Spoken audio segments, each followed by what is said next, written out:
નમસ્કાર, હું નરસિંહભાઈ વાલાભાઈ રબારી, ગામ ખાણોદર. આપ સૌને પ્રાર્થનાપૂર્વક વિનંતી કરવા માટે આવ્યો છું. આવનારી તારીખ 25 જાન્યુઆરીના રોજ આપણી રબારી સમાજની શમશેરપુરા ખાતે એક મહાસભા મળવા જઈ રહી છે. ઉત્તર ગુજરાતના રબારી સમાજનું એક સર્વશ્રેષ્ઠ બંધારણ જ્યારે બંધાવવા જઈ રહ્યું હોય ત્યારે આપણે સૌ બહોળી સંખ્યામાં ઉપસ્થિત રહી આ યાદગાર પળના આપણે સાક્ષી બનીએ. બનાસકાંઠા, પાટણ, વાવ-થરાદ જિલ્લાના સમગ્ર રબારી સમાજનું એક બંધારણ, એક સમાજ, શ્રેષ્ઠ બંધારણ, શ્રેષ્ઠ સમાજના સૂત્ર સાથે આજના આધુનિક અને ટેકનોલોજીના યુગમાં વર્તમાન સમયની માંગ મુજબ નવા બંધારણને આકાર આપવામાં આવી રહ્યો છે.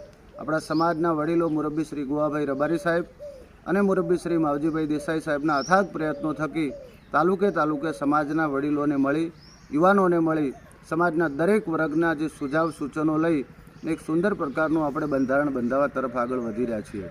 આ બંધારણ સમાજને આર્થિક રીતે સમૃદ્ધ બનાવશે અને સમાજને શૈક્ષણિક રીતે ખૂબ પ્રગતિમય થાય. સમાજ એક તાંતણે બંધાય એવા મુખ્ય અને શુભ આશયથી જ્યારે આ બંધારણ બંધાવવા તરફ જઈ રહ્યું હોય ત્યારે આપણે સૌ એમાં બહોળી સંખ્યામાં ઉપસ્થિત રહી અને સમાજના સારા કાર્યની અંદર આપ સૌનો સહયોગ પ્રદાન કરીએ.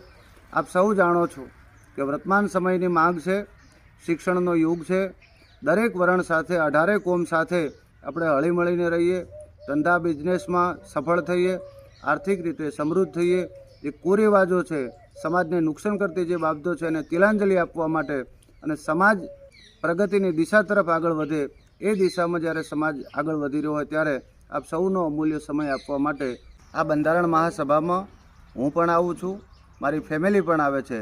આપ સૌ પણ બહોળી સંખ્યામાં ઉપસ્થિત રહો એવી પુનઃ વિનંતી કરું છું. આપણે સૌ સાથે મળી અને સુંદર પ્રકારના બંધારણને આકાર આપીએ એ શબ્દો સાથે આપ સૌનો ખૂબ ખૂબ આભાર.